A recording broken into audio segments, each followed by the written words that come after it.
Happy New Year! I love this time of year.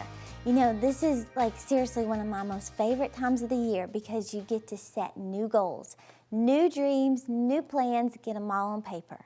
Now, I don't know what happened in your life last year, good or bad, but I want you to just let it end. Let it all end. You know, I used to be one of the worst at just living in the past. Whatever happened last year, it stayed so fresh in my mind for months and months and months, sometimes a couple years. But I want you to let everything that happened last year just end. You know, the Lord actually said to me one time, give it a burial. If you went through some really rough stuff, if you went through some really painful things, I want you to let it end. Give it all to God and tell Him, I'm giving it a burial. I'm ready for a fresh start, a new beginning in my life. You know, I love the scripture in Isaiah 41, 9 and 10. It says, do not remember the former things, nor consider the things of old. Behold, God is doing a new thing, and now it shall spring forth. So I want you to hang on to that scripture because I believe God is ready to do a new thing in your life.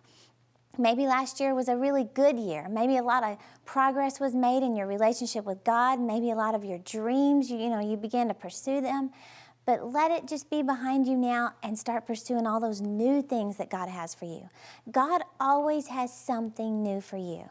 He's always preparing us for something. You know, you may not even realize it. Some of the hard stuff you went through last year, you've overcome it or you're getting through it. It's preparing you for something even greater. God has a way of turning all of our pain into something good. You know, you may not feel it now and you're going, why have I been through all this? And I'm not saying God is putting you through it, but I'm telling you, He has a way of making something good out of the bad that you've been through.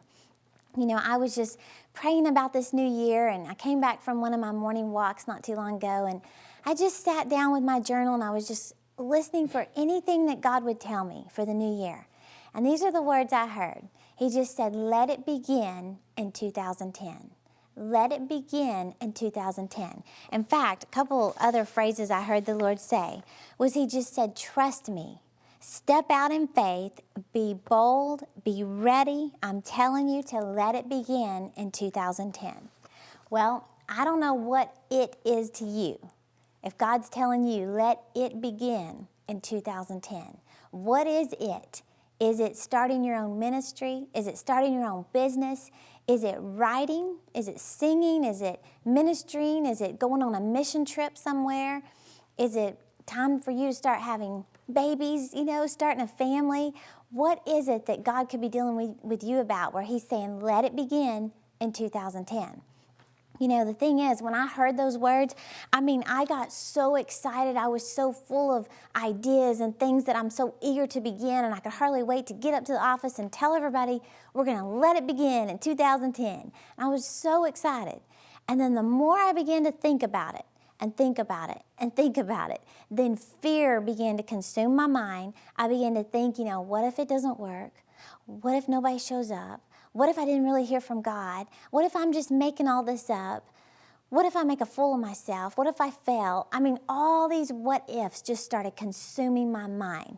And filling me with fear, with worry, with doubt, all of that junk.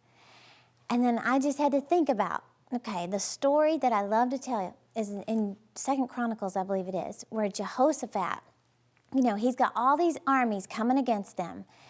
And it says, actually, in the Bible, it says that Jehoshaphat feared. All of this stuff is coming against him, and it says Jehoshaphat feared. But that's not all he did. It goes on to say that Jehoshaphat feared, and he set himself as his determined and vital need to seek the Lord. He set himself as his determined and vital need to seek the Lord. In other words, he knew that seeking God was his solution to any fear that he could ever face. I want you to know that when God tells you to do something, when He tells you to begin something, Satan will always bring fear to come against you every single time. So if you're feeling fear right now, I can tell you, you've probably heard from God and Satan's mad. He does not want you to do what God has called you to do. Remember that. Satan doesn't just roll over and play dead. When God tells you to go for something, He gives you a plan, He gives you a vision, He gives you some goals.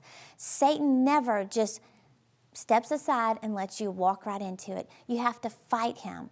You know, I always say, you will never outgrow warfare. You must simply learn to fight. And one of the ways you fight the devil is learning how to combat fear. Fear is always going to come against you and tell you you've missed God, you've screwed up, you've made too many mistakes, this will never happen to you. Those are pipe dreams, whatever it is. He's always going to try to get you to stop pursuing what God has put in your heart to do. So you have to do like Jehoshaphat did. It says that he set himself determinedly as his vital need to seek the Lord. And you know that story, you should read it in 2 Chronicles. It says that he actually got down on his knees and just began worshiping God. Right there in the middle of fear, in the middle of battle, he knew this is my battle position, is right here on my knees. And you know, when I began doing that years ago, I mean truly doing that, getting on my knees in a room by myself and worshiping God, I'm telling you, faith comes and fear leaves. And faith will start to rise up on the inside of you like you've never had before, to believe that, you know what? I can do whatever God's told me to do. Yeah, I'm still afraid, and yeah, I don't feel qualified, but I can do whatever God's called me to do.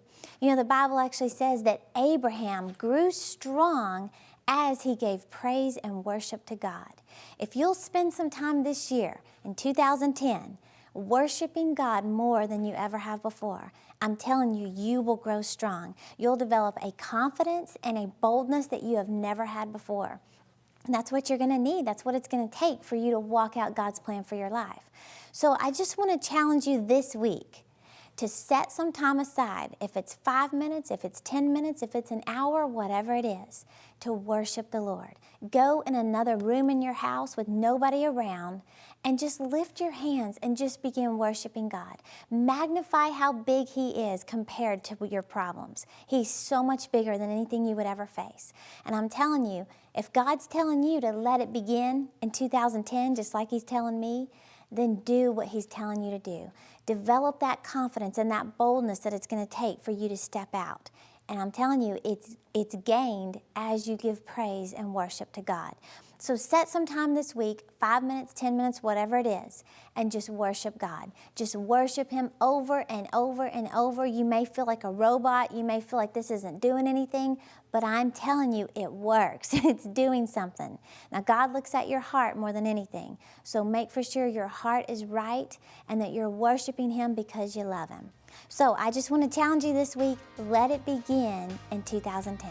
We'll continue this study next week.